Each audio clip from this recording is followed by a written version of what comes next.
L'Égypte, terre bénie des trésors archéologiques de notre planète. Oh, regardez ça!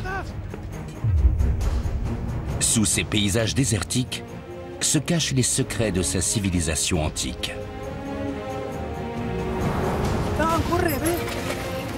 Je n'ai jamais vu une chose pareille. Nos caméras ont eu la chance de suivre une saison de fouilles sur le terrain aux côtés de plusieurs équipes d'archéologues.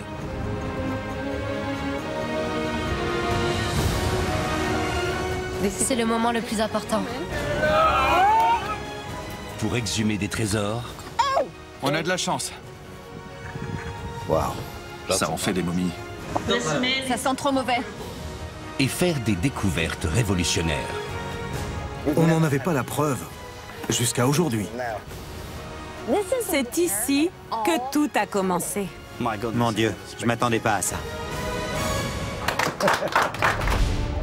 Aujourd'hui, les égyptologues sont à la recherche des artefacts les plus fascinants de tous. Les momies. Il y a des bandelettes et des momies partout. John et Maria vont découvrir l'entrée secrète d'un tombeau. Attention, je vois de la lumière. Veronica et Alberto enquêtent sur une scène de crime antique. On a trouvé des momies partout. Et Alejandro cherche à savoir ce qui se cache sous les bandelettes de son étonnante momie. Dans 5 minutes, on sera fixé.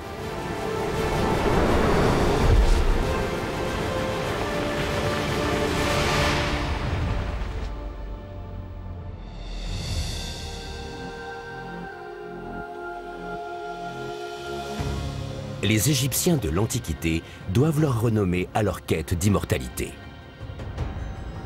Ils embaumaient les corps en les enduisant de sel et d'huile et les enveloppaient dans des bandelettes afin de leur garantir la vie éternelle. Ces momies étaient couvertes d'or et de bijoux, censés leur apporter la prospérité dans l'au-delà. Mais seule une infime portion d'entre elles ont été découvertes intactes. La plupart ont été détruites dans l'Antiquité par des pillards avides.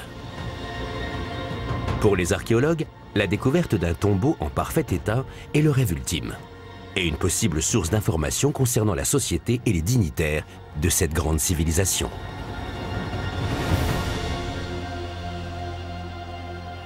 Parmi eux, John Ward et sa femme Mary Nielsen. Ils achèvent leur 13e campagne de fouilles dans le sud de l'Égypte. Allez, tout le monde sur le 4x4. Mais avant de commencer leur fouille, ils doivent s'entasser avec leurs 20 ouvriers à bord d'un seul véhicule. Poussez pas. C'est le grand luxe là-dedans. Oui, c'est vrai. Mais je dois me cramponner au bastingage.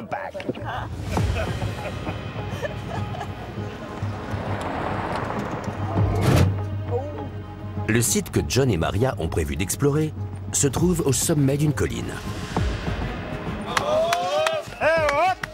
C'est leur dernier jour de fouille avant l'expiration de leur permis.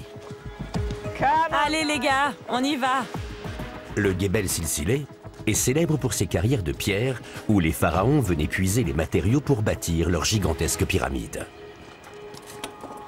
Mais c'est également une petite ville où vivaient, mouraient et étaient enterrés les ouvriers. Souka, tu vas travailler avec Nils et Suna. John et Maria sont à la recherche de tombeaux de la classe moyenne, tels que les tailleurs de pierre. Vous allez déplacer ça. Un tombeau abritant une momie ou des biens funéraires pourrait fournir de précieuses informations concernant cette catégorie de la population. Vous avez 10 à 15 minutes pour ouvrir cette tombe. John a particulièrement hâte d'examiner un secteur qu'il a baptisé la tombe 15. Un édifice se dressait autrefois au sommet de cette colline. À un moment donné de l'Antiquité, des pillards sont passés. Ils ont percé la dalle de soubassement et sont tombés sur un tombeau. Les vénards. L'édifice se trouvait peut-être sur le tombeau d'un haut dignitaire. John a beau savoir que la sépulture a été pillée, il espère que les voleurs auront laissé des traces de son occupant. J'espère trouver les restes de momies qui ont été enterrées ici ou des objets avec lesquels elles ont été inhumées, des poteries funéraires par exemple, qui permettraient de préciser leur statut à l'intérieur de la communauté. Pour ne pas perdre une minute de leur dernière journée, Maria se met au travail dans un autre secteur. Elle repère vite quelque chose au milieu des gravats. John, tu peux venir voir? Qu'est-ce que c'est? À mon avis, c'est un plateau de jeu. Je distingue 3 lignes verticales et une série de lignes horizontales. J'ai découvert un jeu de scénettes. Je sais que c'est difficilement visible. Je viens de retourner la pierre.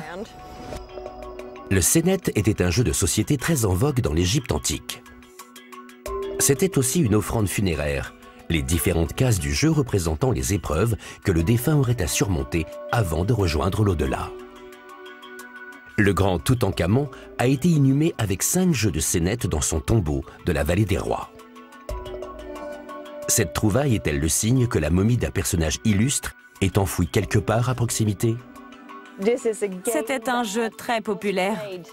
C'était un jeu très populaire, aussi bien parmi les nobles que les roturiers. Tout le monde y jouait, des ouvriers au calife, en passant par le dieu suprême, le pharaon. Oui, oui. Mais après un examen plus détaillé, Maria n'est pas sûre que ce plateau soit une offrande funéraire. Regarde où je me trouve. Je suis à l'ombre. Il y a une jolie brise qui souffle. C'est vrai? Et si les ouvriers qui exploitaient cette carrière s'étaient installés ici pour faire un break et jouer au Sénet? Le jeu n'était peut-être pas destiné aux défunts, mais aux fossoyeurs. Ce qui indique malgré tout qu'ils fouillent au bon endroit. Formidable. Mais il ne leur reste que 6 heures pour trouver le fameux caveau funéraire. Hussein? À 60 km au sud, au bord du Nil, à Assouan, se trouve la nécropole de Khwaybet El Awa. En 11 ans de fouilles, le professeur Alejandro Jiménez Serrano a découvert pas moins de 4 tombeaux et 10 caveaux mortuaires.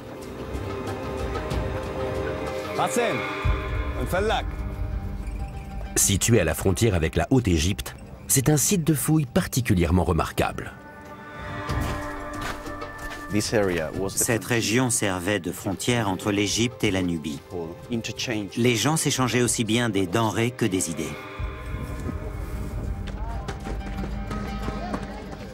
Bilal, t'avises surtout pas de trouver un nouveau tombeau. L'an dernier, Alejandro et son équipe ont fait une découverte extraordinaire sur ce site. Vous êtes prêts? Une sépulture intacte exceptionnelle contenant un cercueil en bois vieux de 4000 ans et une momie en parfait état. Oui, on a eu une chance folle. Je suis incapable d'expliquer ce que je ressens. Le cercueil est couvert de hiéroglyphes qui renseignent aussitôt les archéologues sur l'identité de la momie. Le défunt était un certain Shemaï. Il était à la fois prêtre et régisseur des entrepôts de céréales dont il assurait la distribution au sein de la population. D'après les inscriptions, son père s'appelait Khéma et il était gouverneur, un poste important dans la Haute-Égypte. Sa mère, Satetotep, était la fille de Sarenput Ier, un homme de confiance du pharaon, nommé premier gouverneur de la région. Mais ces découvertes remontent à la fin de la campagne précédente. Aujourd'hui, l'équipe a hâte d'en savoir plus sur l'histoire de Shemaï. Alejandro commence à examiner une tombe qu'il a découverte il y a 2 ans. Grâce au cercueil, il sait aujourd'hui que cette sépulture est celle d'un des éminents cousins de Shemaï. C'est une des stars de cette nécropole. Il s'agit du tombeau de Sarenput Ier, le grand-père de Shemaï. Sur la paroi extérieure du tombeau, le portrait de la famille délicatement ciselé. On a Sarenput Ier en position assise, qui reçoit les hommages de son épouse, de sa mère et de sa fille aînée, Satetotep, la mère de Shemaï. Mais Shemaï n'est pas représenté. On n'avait jamais entendu parler de Shemaï avant de découvrir son cercueil. C'était un membre de la famille, mais pour une raison ou une autre, il ne figure pas sur ce portrait. Même si Alejandro a exhumé d'autres restes humains dans cette nécropole, il n'a trouvé aucun des membres de la famille représenté sur ce tombeau. La momie de Shemaï, le fils absent, va permettre de poursuivre les investigations. Qui étaient les membres de cette illustre famille? Et d'où venaient-ils?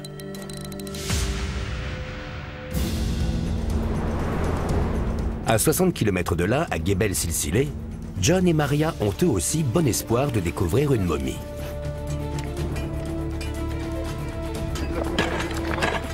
Le compte à rebours a commencé et Maria s'est attaquée à la tombe numéro 9. Tu es prête, Trish? Elle est assistée par Tricia Coletto et elle espère que le caveau la renseignera sur les habitants du Gebel Silsileh. Il faut un peu de temps pour que les yeux s'accoutument. Plus tôt cette année, l'équipe a déblayé cette tombe et trouvé la sépulture vide, à l'exception des débris d'une momie à moitié enfouie sous la boue et dévalisée par des pillards. Quand ils trouvaient des momies, ils les cassaient en deux pour récupérer le moindre petit brillant dont elles pouvaient être parées. Mais pour éviter la malédiction de ces momies, qu'ils redoutent par-dessus tout, les pillards les brisent en 1000 morceaux, coupant court à toute vengeance dans l'au-delà. Les pillards lui ont arraché les membres et l'ont brutalement jeté dans sa tombe. La poignée de sépultures découvertes avec leurs trésors intacts nous montre pourquoi les momies étaient si convoitées par les pillards. La plus somptueuse est celle de Toutankhamon. Sous les bandelettes et le masque mortuaire, plus d'une centaine de riches parures funéraires. Autour du cou, des dizaines de précieuses amulettes. Sur la poitrine, un vautour doré et un cobra ailé, les divinités de la Haute et Basse Égypte. Sur le nombril, un scarabée en onyx noir, symbole d'immortalité. Autour de la taille et sur les cuisses, ses poignards préférés forgés dans un métal d'origine météoritique et enserrés dans un fourreau d'or. Ces objets d'une valeur inestimable étaient censés être utiles dans l'au-delà, mais constituaient une cible irrésistible pour les vivants. Pour examiner de près la momie qu'elles ont découverte, Maria et Tricia doivent au préalable délicatement l'extraire du sol. Ce qu'il faudrait avant tout faire ce matin, c'est soulever cette pierre. Mais au moment de s'y mettre, Maria repère quelque chose d'inquiétant dans le sable. Ça m'inquiète, ça. Ah oui, j'ai vu. Oui, c'est peut-être un serpent. Maria a repéré les traces toutes fraîches d'un serpent dans le sable. Et il est peut-être toujours caché quelque part dans le tombeau. John arrive pour les rassurer. S'il est toujours là, il aura plus peur de toi que l'inverse. Je n'ai pas peur. Toi, t'es une viking. Bonne chance. Si tu es toujours là, mes intentions sont pacifiques. Je tapote légèrement. Maria, arrête de tapoter, tire un bon coup. Je ne voudrais pas abîmer notre momie. Fais attention. La plupart des serpents égyptiens sont mortels. Ça va? Oui, je vois des traces. Ne soulève pas la pierre. Écartez-vous de l'entrée.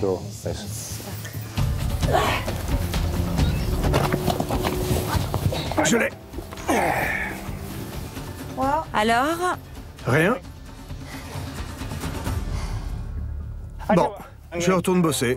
Je te laisse avec ton serpent.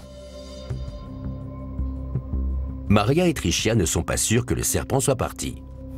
J'ai ouvert une fissure où il s'est engouffré. À mon avis, tu lui as fait peur. Mais comme le temps presse, elle décide de continuer. Il faut faire attention à ne pas confondre la momie avec la terre. Oui. Tu peux enlever la pierre. En dégageant le corps de sa gangue de boue, elles espèrent découvrir quel rôle jouait ce personnage à Gebel Silsileh. Mais l'état de la momie ne leur facilite pas la tâche. Encore des petits morceaux. Un petit morceau de crâne. Oui, j'en ai un autre ici, calciné. La chaleur était tellement intense que les os devenaient bleus. Les pillards avaient l'habitude de brûler les momies qu'ils trouvaient à l'intérieur des tombeaux.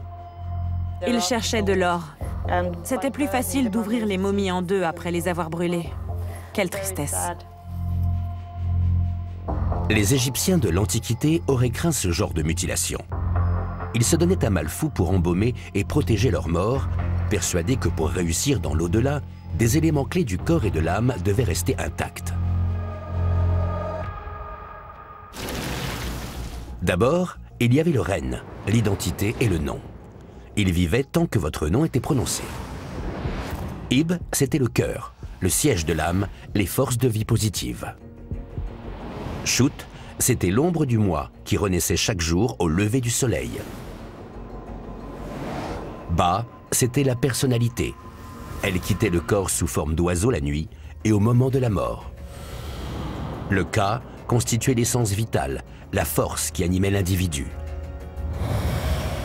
Et le Jet, c'était la forme physique du corps qui devait être conservée pour que le défunt accède à la vie éternelle. Je m'attache toujours aux momies sur lesquelles je travaille. J'ai l'impression d'apprendre à les connaître, d'en prendre soin.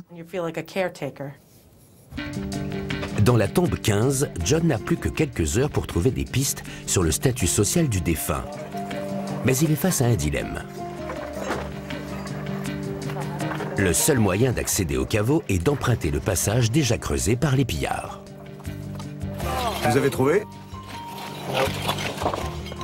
Il espère découvrir l'entrée d'origine du tombeau et trouver un nom ou une date qui lui permettra d'identifier le défunt. En principe, elle devrait être quelque part par ici. Il pense avoir plus de chances de la localiser de l'intérieur du tombeau, en empruntant le passage creusé par les pillards. J'avoue que je ne me sens pas rassuré de descendre là-dedans. Mais si je tombe sur un serpent, je sais quoi faire. J'appelle Maria.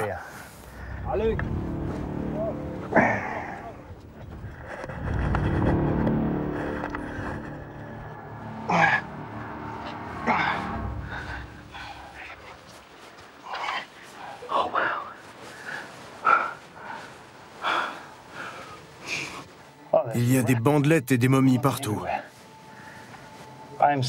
Je suis entouré de restes de dignitaires qui ont été inhumés ici et qui se sont fait complètement dépouiller, les pauvres. C'est à cette zone que je vais accéder pour voir si c'est... Wow.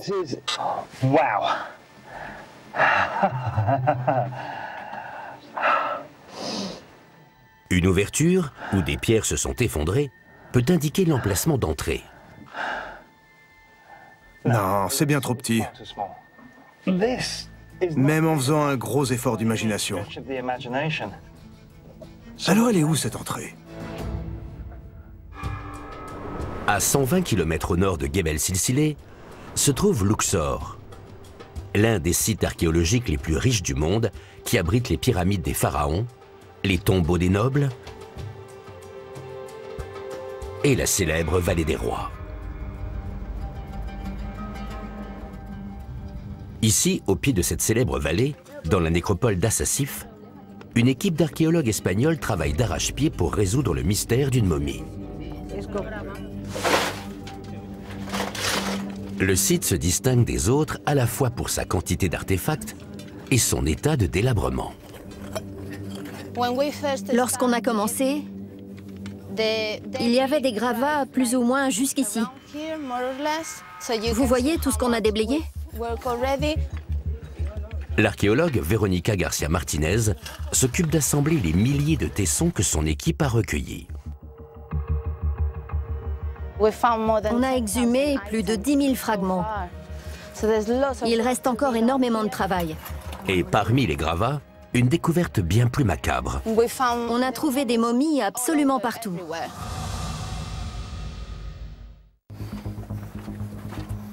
Les momies que Verónica et son collègue Alberto examinent sont en très mauvais état. Elles ont été déterrées avant d'être vandalisées par des pillards. Comme à Gebel Silsilé, ces momies ont été dépouillées de leurs bijoux et de leurs amulettes. Là encore, les corps ont été mutilés par les vandales pour se préserver du mauvais œil. Mais ici, ils sont allés un cran plus loin. Le plus souvent, ils leur arrachaient la tête, les mains et les jambes. En les démembrant de la sorte, les pillards espéraient priver les morts de tout moyen de représailles dans l'au-delà. Ils brisaient les pieds du défunt pour que ce dernier ne puisse pas les poursuivre. Ils lui tranchaient les mains pour qu'il ne puisse pas les étrangler. Et ils lui fracassaient la bouche pour qu'il ne puisse pas dire « c'est lui qui m'a fait ça ». Les chercheurs ont pour l'instant exhumé plus de 350 momies. Aujourd'hui, ils veulent comprendre pourquoi autant de gens étaient inhumés au même endroit. D'après eux, la réponse serait liée à la fonction première du site. Un complexe funéraire destiné à un certain Hui, vizir du pharaon Amenhotep III, monté sur le trône en 1390 avant Jésus-Christ. Le vizir était un homme puissant dans l'Antiquité, qui venait juste après le pharaon dans la hiérarchie. Le vizir était responsable de l'organisation de toute l'administration, autrement dit des tribunaux, de l'armée et du palais royal. C'était pour ainsi dire le porte-parole du pharaon. Le professeur Francisco Martin Valentin travaille au cœur même du site, dans la chapelle funéraire que Hui a passé des années à dessiner et à bâtir en prévision de sa mort.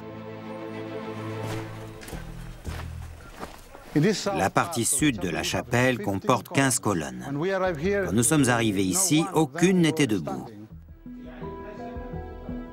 Lorsque Francisco a commencé son travail de restauration il y a 11 ans, la chapelle était en ruine.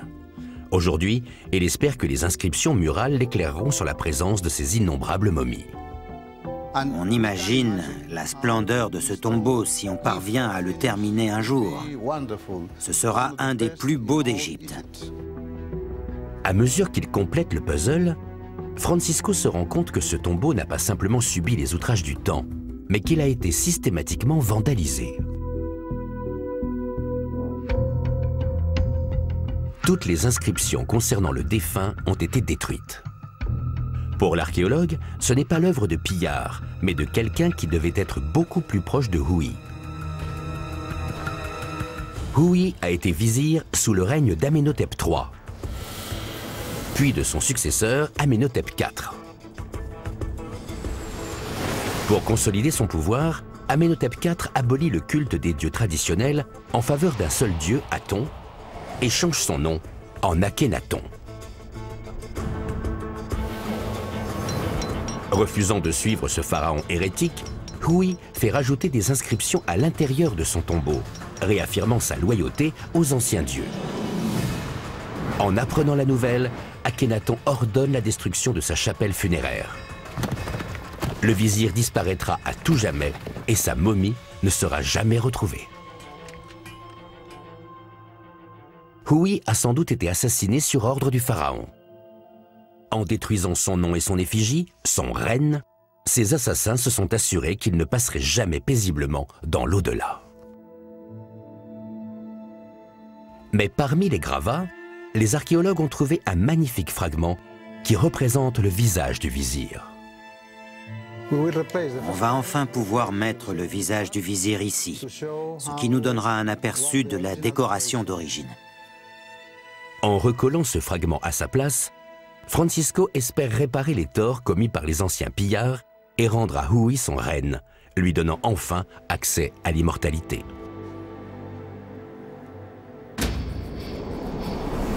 Pendant ce temps, en haut du Gebel Silsilé, qu'est-ce que tu as? Il y a enfin une lueur d'espoir pour John et son équipe. Ça m'a tout l'air d'être l'entrée de la tombe 15. Pour en avoir le cœur net, John va vérifier qu'elle est bien dans le prolongement du caveau, juste en dessous. On va continuer à déblayer le périmètre. Moi, je serai en bas et je creuserai vers le haut.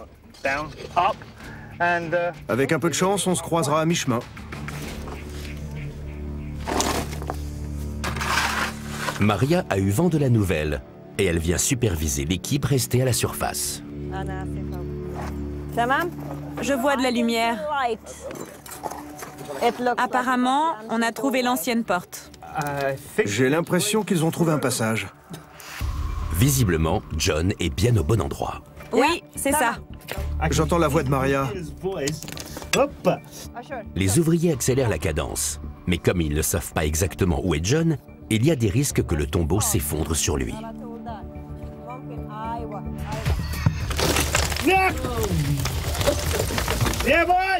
Ouille, ouille, ouille. Ça va là en bas? Ouais, je vais remonter. Tout va bien. Je suis toujours en vie. Voilà sa tête. Comment ça va, les gars? Coucou. John émerge enfin par ce qu'il espère être l'ancienne porte du tombeau. Je crois qu'on a trouvé l'entrée. Je crois aussi, c'est bien un puits. Mais il reste un problème. L'ouverture paraît trop petite pour laisser passer une momie et la descendre jusqu'au caveau. On va reprendre nos explorations et voir où ça nous mène. Nécropole d'Assassif à Luxor. À l'intérieur de la chapelle du tombeau de Hui, Francisco et sa femme Teresa ont identifié l'emplacement du fragment à l'effigie du vizir et ils s'apprêtent à lui rendre sa place d'origine. Selon la pensée de l'Égypte antique, cela signifie que nous lui avons rendu la vie. Je me souviens que quand j'ai trouvé ce fragment, j'ai promis au vizir qu'un jour, je le remettrai à sa juste place. Je suis très émue. C'est un jour très important. Nous sommes très heureux. Il aura fallu 3500 ans pour que l'image du vizir Hui retrouve son intégrité. Selon la croyance égyptienne, son esprit peut désormais renaître dans l'au-delà. Mais une question demeure sans réponse. Pourquoi l'équipe a-t-elle exhumé 350 momies éparpillées autour de son tombeau? À qui appartenaient ces corps? Veronica et Alberto examinent un des cadavres mutilés en insérant une minuscule caméra à l'intérieur de ses fosses nasales. Nous sommes à l'intérieur de la tête de la momie. Veronica est à la recherche d'un élément qu'elle ne peut trouver qu'à l'intérieur du crâne. Je vous confirme que le cerveau a bien été retiré, ce qui signifie que le défunt a été momifié selon les règles de l'art. Le cœur, les poumons, les reins étaient embaumés puisqu'ils étaient considérés comme des organes indispensables pour accéder à l'immortalité, contrairement au cerveau qui ne l'était pas. C'est du moins ce qu'on pensait. L'ablation du cerveau était une opération coûteuse, et rares étaient ceux qui pouvaient se la payer. C'était un homme riche qui devait faire partie de l'élite. Ce qui explique qu'il se trouve dans la tombe de Hui avec des centaines d'autres momies. À la mort d'Akhenaton, le culte des anciens dieux a repris de plus belle, et en particulier celui d'Amon, le dieu suprême. Pour Veronica et Alberto, Hui est devenu un martyr, et son tombeau un lieu de pèlerinage et de sépulture destiné aux élites. Le vizir Hui a été persécuté parce qu'il est resté loyal au dieu Amon. D'où l'importance de cette nécropole. Des centaines d'années après la mort du vizir, les gens se souvenaient encore de lui parce qu'il s'était battu et était mort pour ses convictions. Il voulait que tout le monde sache que le dieu légitime était Amon et non Aton. Hélas, comme tant d'autres momies, sa dépouille a été pillée et mutilée par des voleurs soucieux d'échapper à la malédiction. Pour nous, ces momies sont avant tout des êtres humains. Je récite toujours dans ma tête une petite prière en égyptien ancien pour leur dire combien je regrette qu'ils aient été privés de la vie éternelle. À 185 km plus au sud, à Assouan, Alejandro recherche des informations sur un autre haut dignitaire égyptien, Shemai, à partir de la momie qu'il a découverte.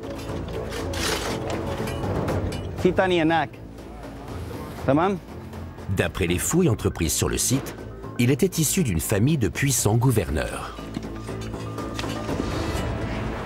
Mais pour déterminer son âge exact et trouver des amulettes qui l'éclaireront sur cette mystérieuse famille et ses origines, Alejandro va devoir ausculter la momie elle-même.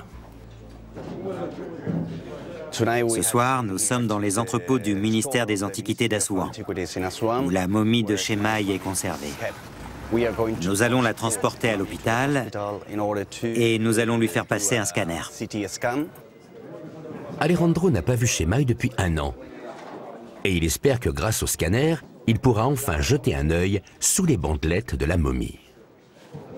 Quand j'ai vu la momie dans son cercueil, je me suis incliné devant elle. C'est un peu comme si elle faisait partie de ma famille. Comme l'hôpital est à l'autre bout de la ville et que le scanner n'est libre qu'en dehors des heures de service, les archéologues sont obligés d'opérer de nuit, la période la plus dangereuse pour se déplacer en ville. Je suis stressé, totalement stressé. Une momie telle que celle de Chemaï vaut énormément d'argent et reste une cible de choix pour les voleurs, d'où la présence de policiers armés pour escorter le convoi.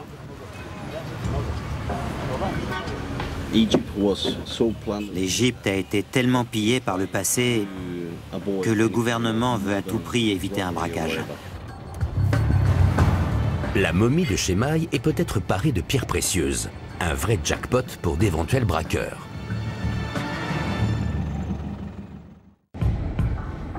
Mais pour Alejandro, le jeu en vaut largement la chandelle. Après 1 an d'attente, il brûle d'en savoir plus sur Chemaï. Je suis tout excité. C'est l'occasion ou jamais de découvrir les causes de son décès, par exemple, ou certaines amulettes qui seraient passées inaperçues. C'est formidable.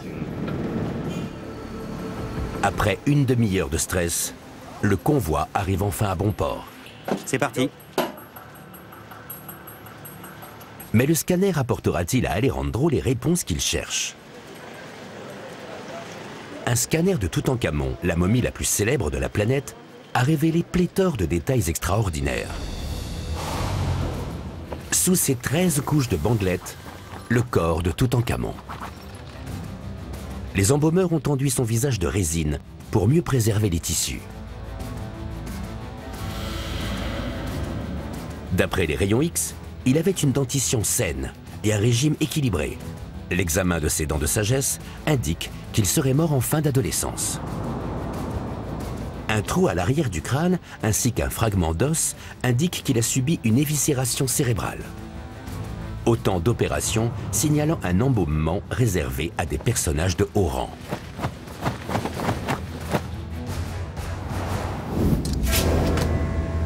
Miguel ? Alejandro a bon espoir que le scanner lui fournisse des renseignements post-mortem du même type. Les techniciens placent avec soin la précieuse momie dans la machine. Vous l'avez trouvé dans un cercueil? Oui, l'an dernier à l'occasion des fouilles. Nous connaissons ses fonctions, ce qui est intéressant. Il était régisseur des entrepôts de céréales. Plus que les amulettes et la cause de son décès, une question taraude Alejandro depuis qu'il a ouvert le cercueil de Chemaï il y a 1 an. On est à 1,25 m. C'est pas beaucoup. Ma fille fait à peu près cette taille et elle n'a que 8 ans, donc... Chemaï aurait-il vraiment pu être régisseur général à un âge aussi jeune? Alejandro espère que le scanner lui apprendra son âge exact. On va lancer le scanner. Il faut quitter la pièce, s'il vous plaît. Les anthropologues judiciaires examinent la dentition de Chemaï de près pour déterminer l'âge de son décès. 9 ans? 9 ans. C'était un enfant. Pour Alejandro, si Chemaï est mort à un aussi jeune âge, il n'a jamais porté le titre inscrit sur son cercueil. S'il n'avait que 9 ans quand il est mort, il ne pouvait pas être régisseur des entrepôts de céréales. C'est absolument impossible. C'était sans doute plutôt une distinction posthume, destinée à accorder à l'enfant une place d'honneur dans l'au-delà. Alejandro est sur le point de découvrir la vérité sur Chemaille. Dans 5 minutes, on sera fixé. À Gebel Silsilé, il reste à peine plus d'1 heure à Trichia pour exhumer la momie de la tombe 9. Lorsqu'elle fait une découverte inattendue. Maria, tu peux venir voir? J'ai découvert un truc intéressant. Je crois qu'il n'y a pas 1, mais 2 momies. Cette deuxième momie est un rebondissement de taille. Les membres d'une même famille étaient souvent enterrés ensemble. Ces deux-là pourraient donc être apparentés. Mais sous l'effet de la chaleur, les 2 corps ont fusionné et ne forment plus qu'un bloc. Regarde comme ils sont calcinés. La résine est quasiment fossilisée. Oui, ils sont complètement soudés. Je ne sais pas comment on va s'y prendre. Fais voir. Ce serait un exploit d'arriver à dégager les corps avant la fin de la journée. Bravo. Le problème, c'est que si on les laisse à l'air libre, ils se dégraderont sans doute davantage. Si on dégage cette momie, il faudra sans doute aussi s'occuper de ce fémur. Et l'enlever. Oui. On n'a plus beaucoup de temps. Maria n'a plus qu'1 heure devant elle, ce qui la met face à une décision difficile. Si elle tente de dégager les momies en un temps aussi court, elle risque de les abîmer davantage. On va les recouvrir de terre pour les protéger au maximum. C'est la meilleure solution. Maria est déçue de ne pas pouvoir extraire ces 2 corps.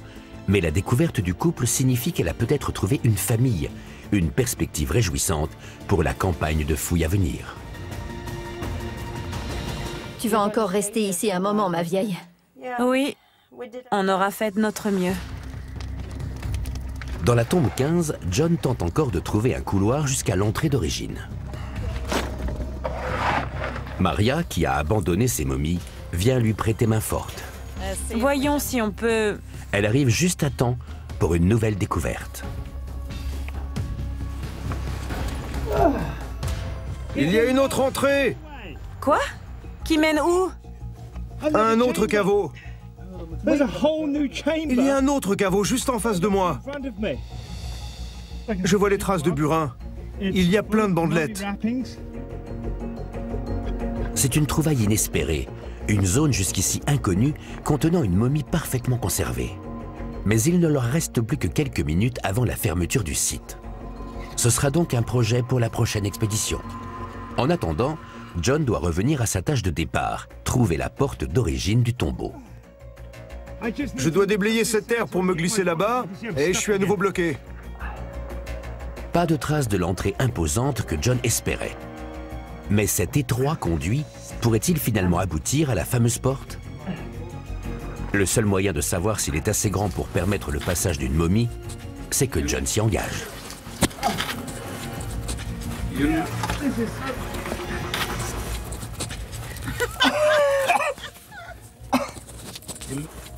Bonjour ma chérie. Comment vas-tu? Contente de te voir émerger. C'était pas de la tarte. Bravo à toi. Les dimensions semblent coller. C'est vraiment hallucinant. Pour John, c'est un moment particulièrement émouvant. La plupart des archéologues entrent dans les tombeaux par la porte d'entrée. Jamais l'inverse. Là, je ressors par l'entrée après m'être frayé un passage de l'intérieur. Si c'est bien la porte d'origine, elle pourrait fournir des informations cruciales à propos du défunt. Hélas, il n'y a aucune inscription de nom ou de date. Mais John et Maria parviennent tout de même à glaner de précieux renseignements sur la construction. Le puits est admirablement taillé. Le travail de maçonnerie et l'existence d'un deuxième caveau suggèrent qu'il s'agissait d'un personnage éminent. Ce tombeau appartenait clairement à une personne de haut rang. Ce n'était pas un simple ouvrier. Le deuxième caveau, je l'ai simplement entrevu. Ce qui nous attend à l'intérieur reste à découvrir. À l'hôpital universitaire d'Assouan, Alejandro attend fébrilement les résultats du scanner. Un collier. Il a un collier. À l'intérieur du scanner, la momie révèle ses secrets au compte-gouttes. Il porte un collier avec de petites perles. Mais certaines questions d'Alejandro restent sans réponse. Dans l'Antiquité, les embaumements étaient réservés à l'élite. Organes et cerveaux étaient retirés, mais le reste du corps était préservé. Alejandro veut savoir si Shemai a connu le même sort. El cerebro no está vacío. Que el cerebro. Se lo han quitado. Yeah. Esto es cerebro. Yeah. Eso no es. We can see. On voit des résidus de cerveau à l'intérieur du crâne. Il n'a donc pas été retiré.